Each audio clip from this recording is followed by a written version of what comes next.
You are listening to Let's Talk Sports with Timothy McCain. And today we have a friend of the show, Dominic Graves. Not only is Dominic Graves the quarterback from Winston-Salem State, he also is an entrepreneur and business owner for Chosen One Production, which is a new company. It's not new. It's a company that he's developed. Not only is he, a photographer, but he's also a visual artist, making documentaries and reels. So I want to say, Dom, am I correct in terms of even making short films? Yes, sir. Yes, sir. So we are on call with Dominic Graves, who not only is a great football mind, but is developing into a great entrepreneurial and content mind. Thank you, Dominic, for coming on the show today. Yes, sir. Thank you for having me. Yes, sir. Yes, sir. So I want to talk about your career at Winston-Salem State first, as well as your college experience. Going to an HBCU, playing at HBCU as a quarterback, and all the phases that you've experienced, the wins and the losses. What are some of the main takeaways from the experience that you've had at Winston-Salem State at an HBCU so far? I would say the biggest thing for me, it was just different coming from high school. Being at a predominantly white high school, coming to HBCU kind of showed me like true culture, especially at a football program. So coming to a school where they're winning championships every year, so the ups and downs have been kind of hard to deal with, you know what I'm saying? But at the end of the day, it's been great. I've had a great experience, the community supports us, our Ram family. You can go anywhere and if they have a WSSU shirt on or they went to WSSU, they always look out for you. So that's something that you can't pass up on. So yes, sir. Absolutely, absolutely. And a lot of those opportunities you've worked with. I've even seen CBS Films where you were.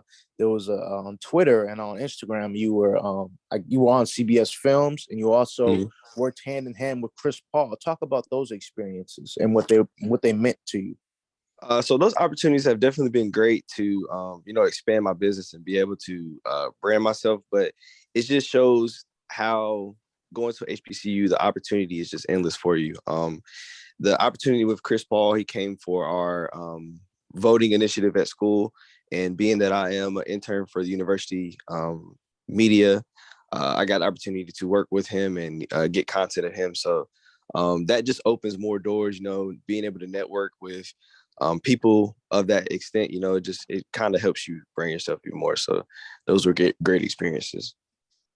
Yes, sir. Yes, sir. Talk about, and I want to transition from sports to your entrepreneurial, but the way I'm going to do it is, how has the wins and the losses in football shaped how you are going to view potentially the wins and losses you're going to experience as an entrepreneur? Do you think there's a translation to how you can,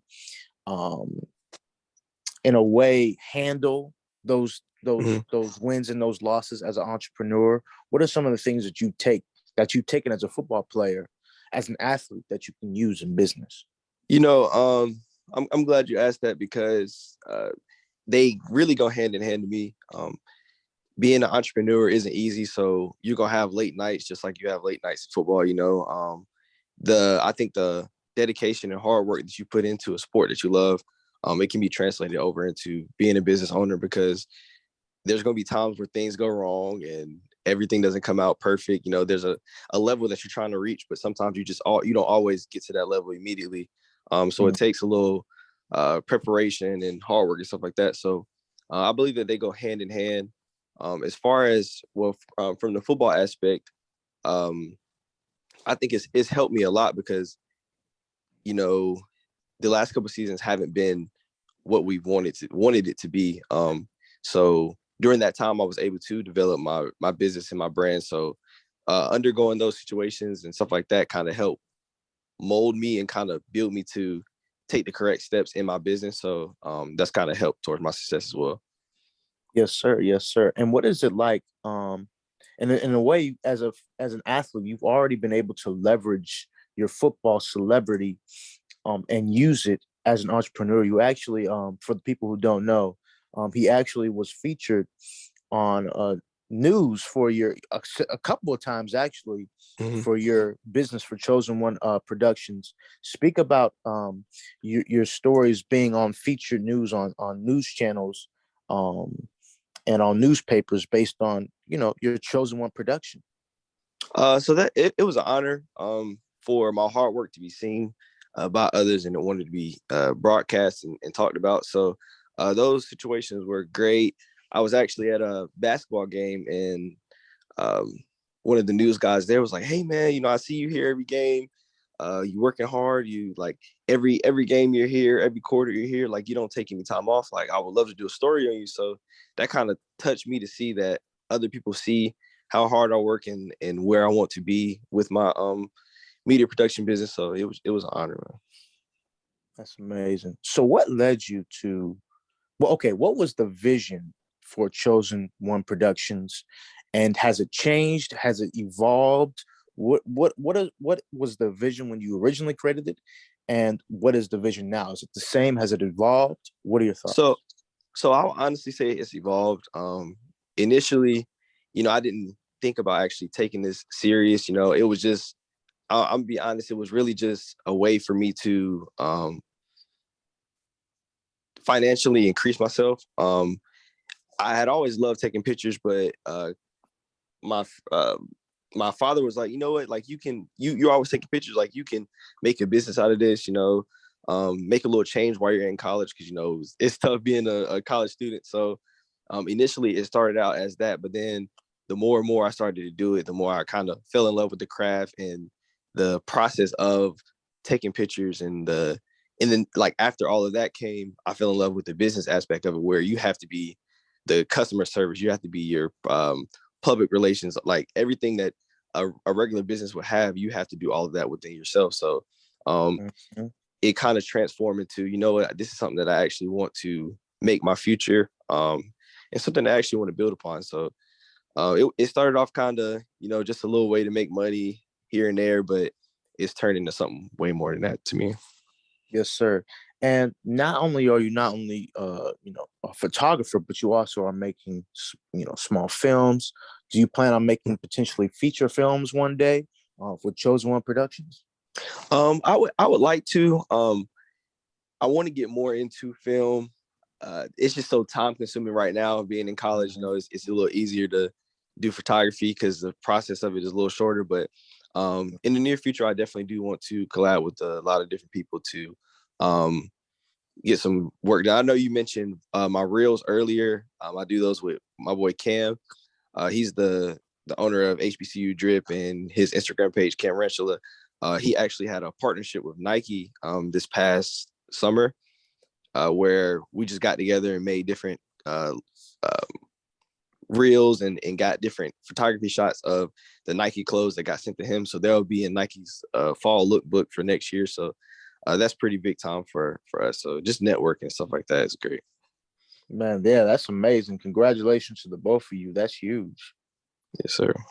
Yes, sir. So the one thing that I've always noticed, well, when it comes to film, and I know that that's something that you want to do in the future, but just an idea that I've had, and I thought about this myself as someone who wants to transition into filmmaking as well.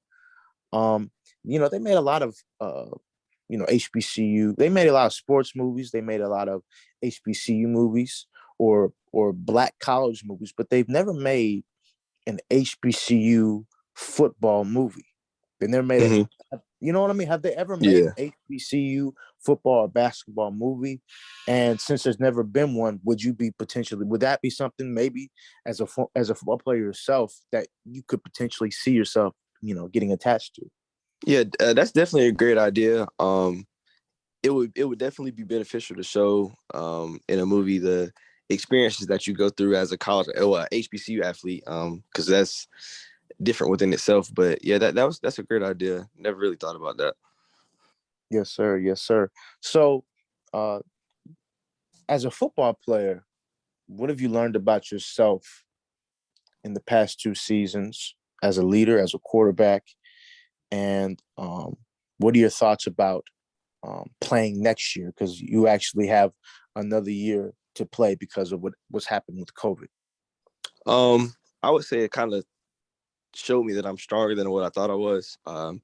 Enduring a lot of different things throughout the season, injuries and different things like that. Like, it kind of showed me that mentally, there's nothing that I can't handle. And physically, that's never really been a problem.